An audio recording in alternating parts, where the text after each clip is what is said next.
Welcome to the Corporate Venturing Insider Series, where I interview top practitioners in the CVC world and learn with you the best practices and golden nuggets that they have accumulated over their career. In this episode, we will be learning from Nancy Pfund, founding and managing partner at DBL Partners. Nancy, could you take a few minutes to share your story and how you got to where you are today? Absolutely. It's the least linear path that you'll hear, I think. A very circuitous path for me to find my passion in work, which is impact investing.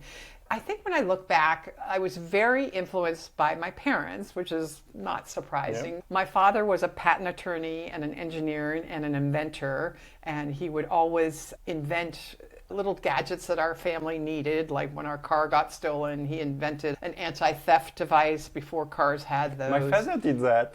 You're kidding? Yes.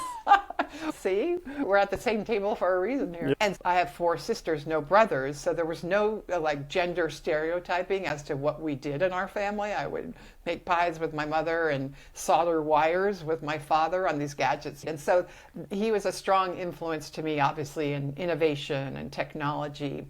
Whereas my mother, very involved in community and local politics. She dragged me from door to door when she was campaigning for a school board chief or some office that she was passionate about. So when I look back, what that did is it opened my mind to the importance of both of those activities. And so my career up until when we started the first fund really was a moving back and forth, a toggling, if you will, between innovation and society.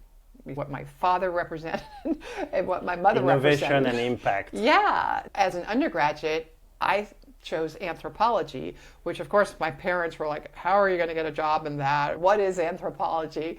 Many people still ask. But I continue to believe that it is a really good training for what we do. Which is a study of human behaviors. Yeah, human behavior. How do you get consensus? How do you bring people into a cultural fit and not just a day-to-day existence? What are the norms? How do you exist outside of the norms, and what are the consequences?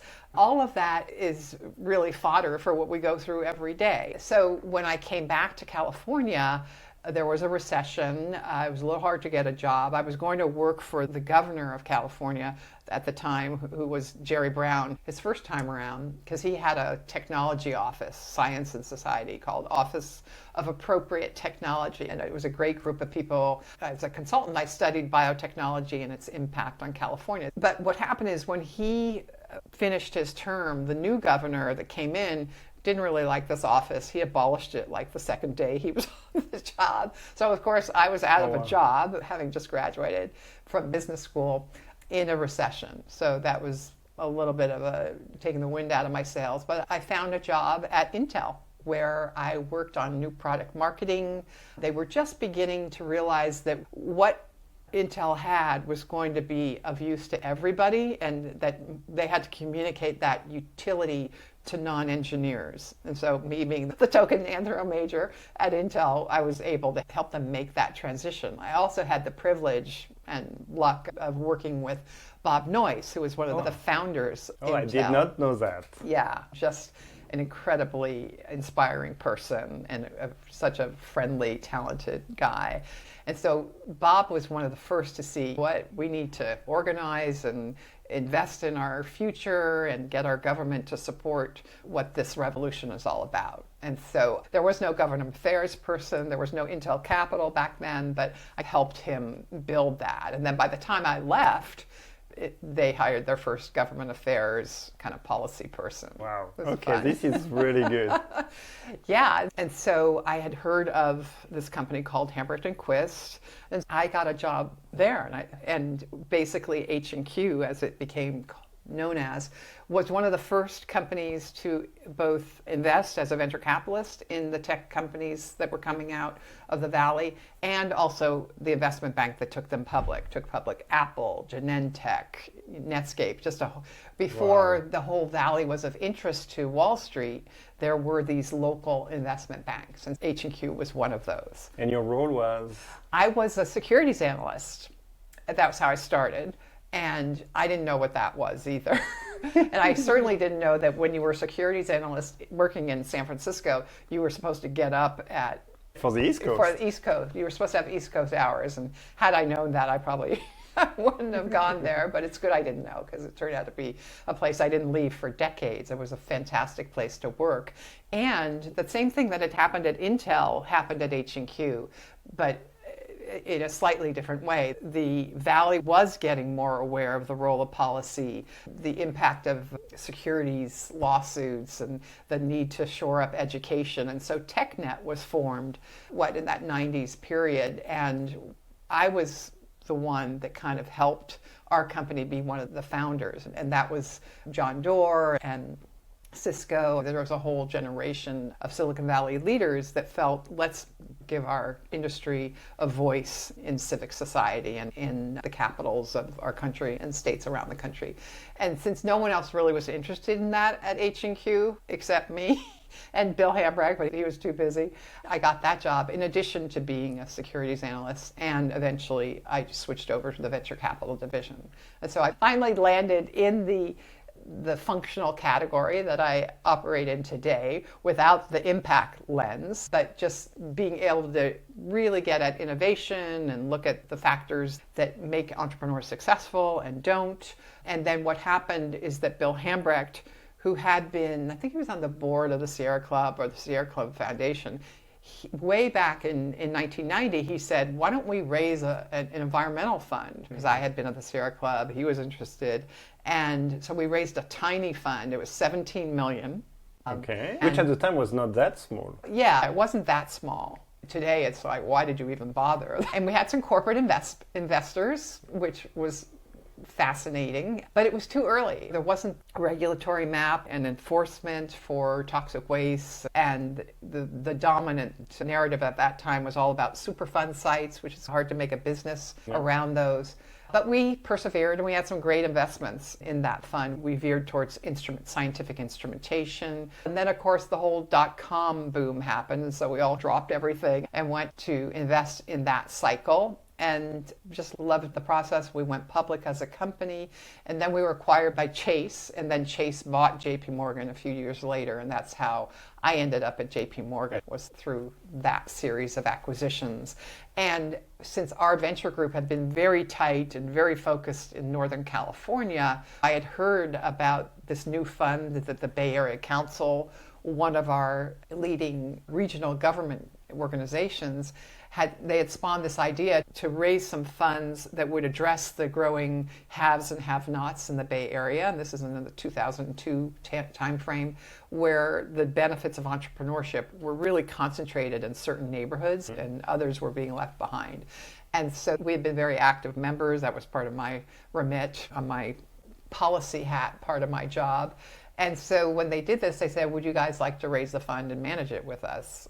And many iterations later, because what their view was, we didn't think was quite investable, but we came to an agreement of how to structure such a fund. And my boss, the head of H&Q at the time, said, Nancy, this is a no-brainer. You love policy, you love community engagement, and you love innovation and investing. And instead of two jobs, you'll have one job where you marry those two. So that's how our first impact fund came to be. The true calling. Yeah. Exactly. And then DBL Partners. Yes, so our first fund was 2004. We really scraped our way into existence in terms of how difficult, how many bruises we got, because it was unusual, and the dot-com bust now had made people that used to like venture capital run away from it. Plus, they're like, wait, what? This is some do-gooder venture capital fund? You care about society? That was anathema for a lot of folks. You heard that? Yeah, oh yeah. Oh wow. That is real progress. Yeah, it is a source of motivation and inspiration to see how the world has changed. But certainly back then, it was hard. When Jamie Dimon became the CEO of JP Morgan, he looked at all of these little funds, because we were just one of many that had accumulated through the various acquisitions that JP Morgan represented. He said, I want to spin those out. If we're going to do private equity investing, I want it to be done with the bank's money and with our staff, JP Morgan Partners, whatever. And so that was the decision. And I have to say that at the time, I loved investing in entrepreneurs. I did not view myself as an entrepreneur. I was like, wait, look, I mean, I worked at H&Q and then JP Morgan for over 20 years. I'm not your likely candidate to start my own company. But sometimes getting pushed out of your comfort zone is what gets you to the next level, even though you may not agree with it at the time. And so it was, we don't really have a choice. Let's do this. And so we spun out in January of 2008, which little did we know what a terrible year that would be to start your own, hang your own shingle. Because, of course, as we wanted to raise our second fund, because we did have some progress in the portfolio, and the word impact investing was now at least something that a few people knew about. And so there was the rumblings of a new investment approach that we represented. And so we wanted to take advantage of that. But then September of 2008, the whole world collapsed. Our portfolio went through mega problems, including SolarCity and Pandora and Tesla, as everyone did. So we had to drop everything, take care of our companies, live to fight a better day, and get to a point where we could raise a fund. And so instead of raising the fund in 2009, we raised it in 2010. So the bad news is we had one heck of a first year as an independent. Yeah. The good news is that by the time we came out of it, Tesla went public in 2010. We had Pandora, we had SolarCity, we had just a lot of positive developments in the portfolio, and were able to really become a spokesperson for this new fledgling field of impact investing, because we had real world stories, we were making money for our investors, and we were making a difference in terms of our social and environmental impact. And from there, it's just been expanding. We partner with Ira Ehrenpreis from the Technology Partners practice, and we joined forces. Ira and I had worked together for ages. We had been in Tesla together, and we looked at each other and said, I'm going to raise my next fund, I'm going to raise my next fund. Why don't we join forces? And so that's when DBL Partners was created, and we brought in his group and his leadership, and we raised our third fund in 2015. And then during COVID, we raised Fund 4. And the journey from Fund 1 to Fund 4, oversubscribed for the past two funds. People like clamoring to know more about what is impact investing, our ability to tell the story, to show people how you measure your success, how you make a difference as well as make returns.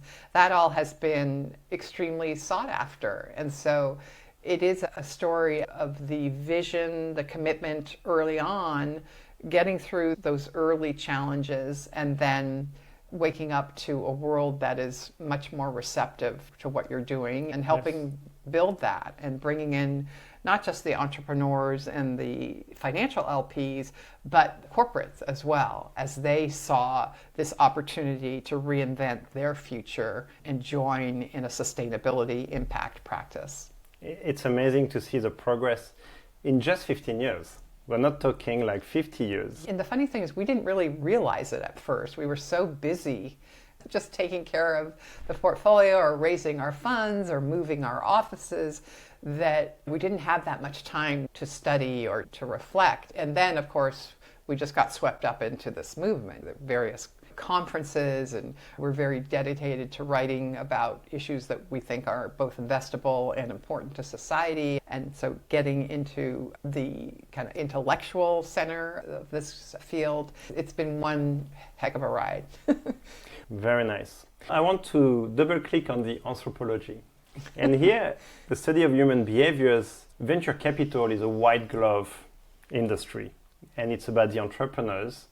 And it's about their project selling to others. How much is it useful for when you look at the project and what the project is meant to do? And the likelihood of this project being successful and being adopted?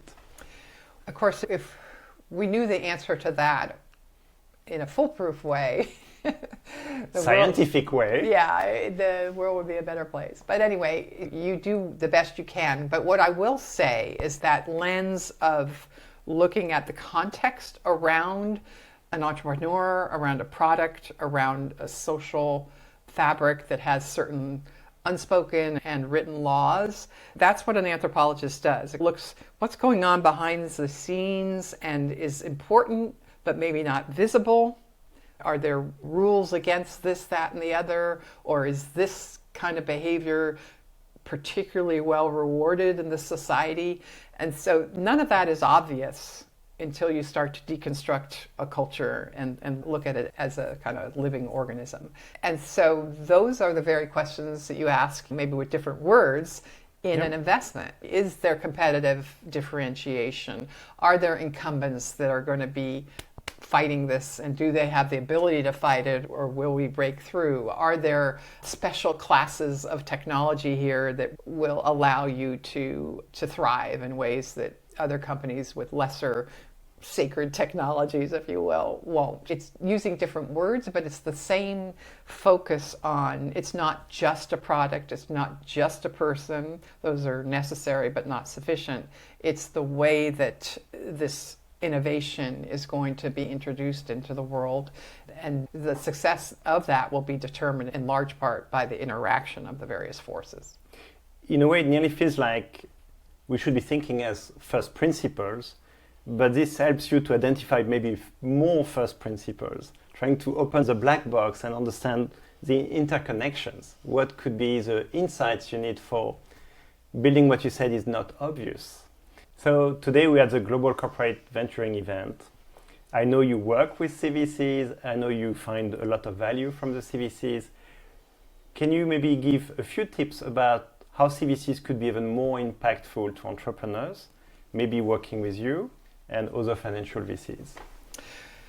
The experience is largely positive. I would say that in the early days, some of the traditions were not as articulated. And so I'll give you an example. What not to do is invest in a company with us and then, for various reasons, 6 to 12 months later, invest in a direct, which we have had happen several times. And maybe it's because someone left that job and someone else is put in, or there's a new corporate directive, or someone met this person. There's no excuse.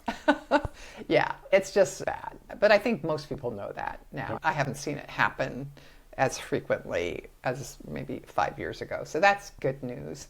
In terms of what you could do on a proactive scale, I would say, we talked a bit about it on stage.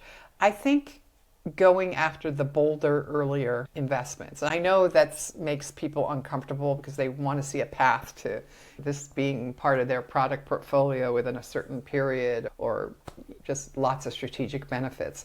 But the reason I say that is just because there's such an availability of capital now, and a corporation is able, if you jump in early, to really differentiate from other investors by being a customer, or helping to find customers, or developing a business development relationship, allowing the entrepreneurs to go into the lab of your colleagues at your company and just learn and interact. It's such a rich opportunity set that I feel in some ways to just focus it on later stage companies is to miss some of the opportunity. And so go in early, and they're not all going to work, but you're going to learn something even, and some of them will turn out to be the sector defining new entrants, which is of course a huge win for everybody. I like to think about it as building the intimacy with the future success stories. And when I proposed TDK Ventures to my top management, I said, imagine if we had invested in Tesla 10 years ago and would have built intimacy and understood the change to electric vehicles. At that point, everyone was like, oh yeah, of course we would have invested in Tesla. I said, no, 10 years ago, that was not obvious. It would not have been obvious 10 years ago it would be a success. Many people said it would not work. But we would have built intimacy, we would have learned early. And so maybe, can you talk about the value of this intimacy with the entrepreneurs, walking the journey with them, and learning so much about what they're doing that then educates you on other innovation that could happen? Absolutely. And I do think that the Tesla example back in that 2009 period, when Daimler did invest in the company, is a great example of what you're saying, because I'll never forget, we had the smart car that Mercedes was then developing in Europe. They We had one and we turned it electric, and the Daimler people came to visit, and they just thought that was incredibly cool, and it was just a fun thing to do. And that was before they invested. Yeah. That's cool. So you're a legend in clean tech investment. So I have to ask about clean tech. And we had Cleantech 1.0, which many people said it was bad, but actually if you waited long enough, it became very good. Now we are in Cleantech 2.0. What would be your advice to investors that really want to move the needle to invest in clean tech, especially as the market starts to be uncertain right now, but taking a long-term view maybe? I would say that if there's anything we've learned over the past 2 years, that resilience is not a nice to have. We need a more resilient society, more resilient planet, natural systems, everything, energy systems. And we've seen the consequences of not being resilient. And so I think that in terms of the difference between then and now, unfortunately, the consequences of climate change are in front of us on a daily basis, whether it's the air we breathe, our neighbors' forests burning, extreme weather, hurricanes, the whole litany we have now on the nightly news. We move to the obvious. Yeah, and so now it's not a theoretical our grandchildren's problem, it's our problem. And so that it always makes it easier for people to act.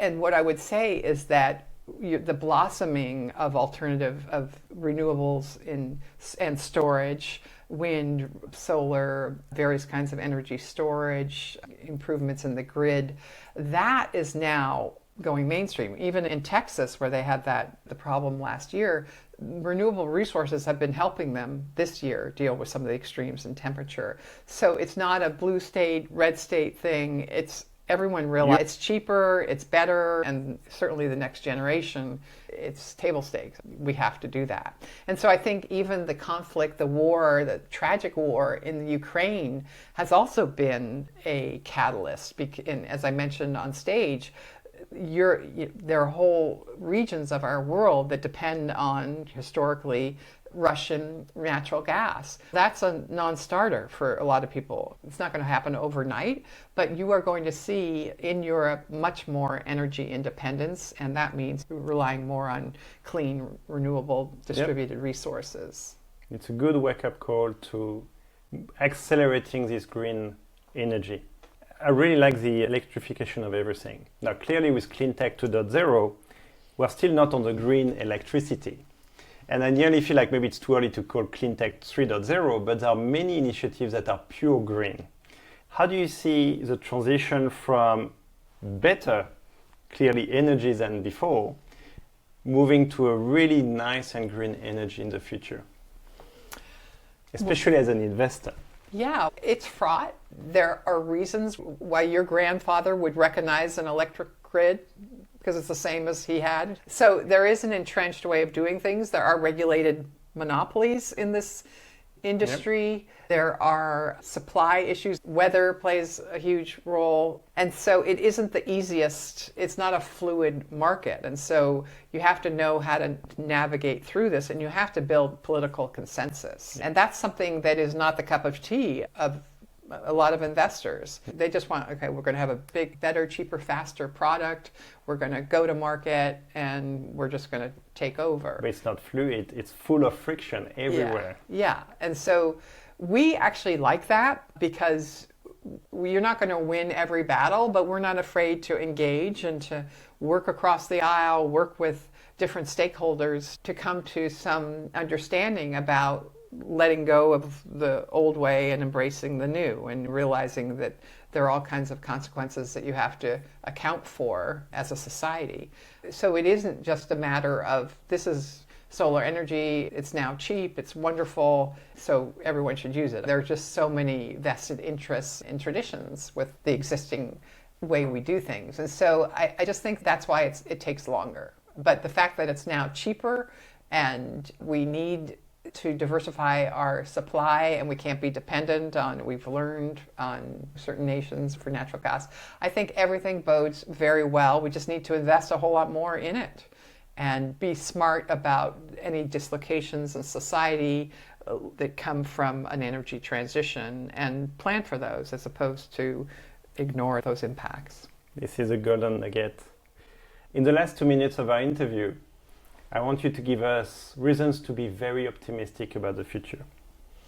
We've talked about so many of them, Nicola. I think what gets me most optimistic is in the face of these existential crises that we no doubt are encountering relating to climate, we're seeing record amount of funds invested. And for people like me that have been doing this for a long time, when it was hard to get anyone to invest, I can't tell you how inspiring it is to see that 800, 900 billion dollars globally invested, whatever those figures are. It's not all venture capital, obviously, but to see this become a very dynamic investment sector and therefore job creator and business sector, it's miraculous at a certain level, because it has happened not fast enough to prevent these terrible consequences, but I hope fast enough to make sure that the next generation is able to thrive and enjoy a life that is predicated on preserving our planet as we know it. Nancy, thank you so much. You've been wonderful and sharing so much candid insight. Thank you so much. Thank you, Nicola. It's been a pleasure.